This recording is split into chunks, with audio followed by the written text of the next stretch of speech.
Forever Evil Argus #1, written by Sterling Gates, art by Philip Tan, Neil Edwards, and Javier Pina. So, once again, another one of these spin-off series from Forever Evil, and this one is dealing seemingly with just what is Steve Trevor up to, and also the remains of Argus, but as we see soon enough, he is the remains of Argus. So, somewhere we're seeing people looking at photos talking about, oh, what happened to Argus? What's Argus up to? And they're like, they're all gone. They're crippled. They can't do anything. At least most likely. And then this hand burns a photo of Argus saying, I don't want most likely. Tell me what's actually going on. Argus sucks. So, cut to 6 years ago, and we get narration from Steve as he's flying into this storm, and he's saying, I don't trust people a lot, and that's kind of a problem in the military, where you put your lives in other people's hands. And he's flying through the storm because some other plane went down nearby. And because it's 6 years ago, we all know what it is. He gets zapped by lightning in his jet, all of his controls go out, and then he crash lands on, wouldn't you know it, Themyscira. And as he lands there, dazed and confused, Wonder Woman comes over, rips off the cockpit, and he's just like, how's it going? So we then have Steve Trevor waking up now with adrenaline shot to his heart. Etta Candy is there, and he's just like, what's going on? Where are we at? And she says, we're at Argus HQ, we're in Washington, everything's kind of going sideways, but you need to stay down, you're very injured. And he's like, screw that, give me a gun, I'm ready to go. So he gets up, they walk around, there's a lot of debris and explosion and whatnot, and Etta explains that Dr. Light's body exploded, and this whole place has been completely leveled. Everybody that's left is everybody that's left. So Steve explains that he was with the Justice League when the Crime Syndicate arrived, the Justice League was knocked on their asses, and then Zatanna actually teleported Steve away at the instruction of Madame Xanadu, and then he just woke up here. So at that point, Etta's like, okay, so here's the thing. We have all of these tracking things for Argus agents, and you need to know that because of Argus and all of the other computers in the world basically getting hacked by Grid, as we'll come to know him, no one was safe. And all of our agents out in the field are basically being picked off one by one. They're all pretty much dead. And she shows some footage from them getting attacked by people like Hyena and Dr. Phosphorus and Hector Hammond. The A-listers like that. And he's like, okay, well, what do we know? Where's Director Waller? And she's like, well, I don't know where Waller never let us track her. She's just off doing whatever. She was in Belle Reve. That's all we know. And so he points out, like, okay, how many agents do we have left? And they said that she specifically says Dale Gunn, who you would know from the Justice League of America's Vibe series, he's still alive. But besides that, there's about 24 agents in this building, and that's it. That's all that's left of Argus. And then we see the stream of showing all these videos is hacked, and we see the Crime Syndicate is basically live streaming their announcement to the world saying this world is ours. And we see that Cheetah has a hold of Wonder Woman's lasso, and Steve is like, oh no, she wouldn't dare leave that lasso with Cheetah.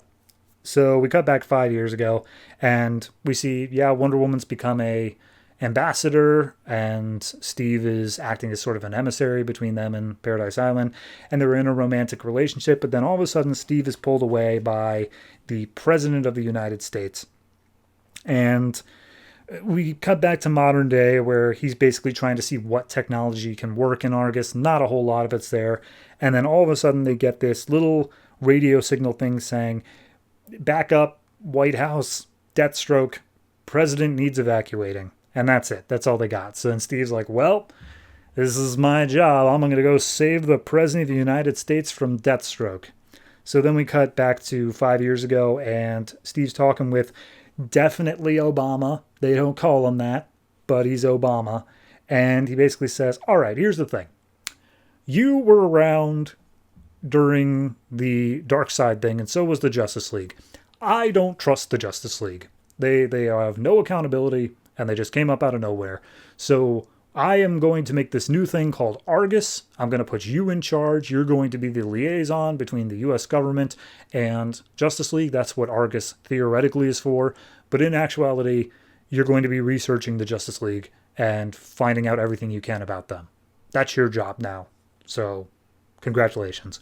So that's how Argus came to be. We cut over to the White House sometime later, and Steve is leading what little men he can into the fray. They come across this woman who's screaming for help, and turns out it isn't just any woman, it's Shadow Thief. And Steve recognizes her almost a bit too late. We have Giganta's foot just comes in through the White House roof, almost kills Steve and his group. So they have a little bit of a fight between Shadow Thief and the Argus agents. Steve manages to get away for a minute, and he is immediately confronted by Deathstroke and I don't even know who this guy's, Copperhead. Because, yeah, A-listers, like I said. So at that point, Steve challenges Deathstroke, says, oh, I'll fight against you. And he's just like, oh, but the killing stroke is mine. And so it looks like Deathstroke's already got the upper hand on Steve. Meanwhile, back at Argus, some reason we show that Steve's gone flatlined. His biorhythm thing has gone off. So Etta's like, oh no, Steve's dead. But before she can even react, there's some big light that's showing up behind her. It explodes up, and a couple agents dive for cover. And we see the spirit of Dr. Light has reformed, and he's just screaming out at Etta, what have you done to me? And that's the issue. That's all that happens. It's okay. I'm not really sure on a lot of these spin-offs of Forever Evil as to what it is they're really trying to accomplish or why they have to be set at the Forever Evil time.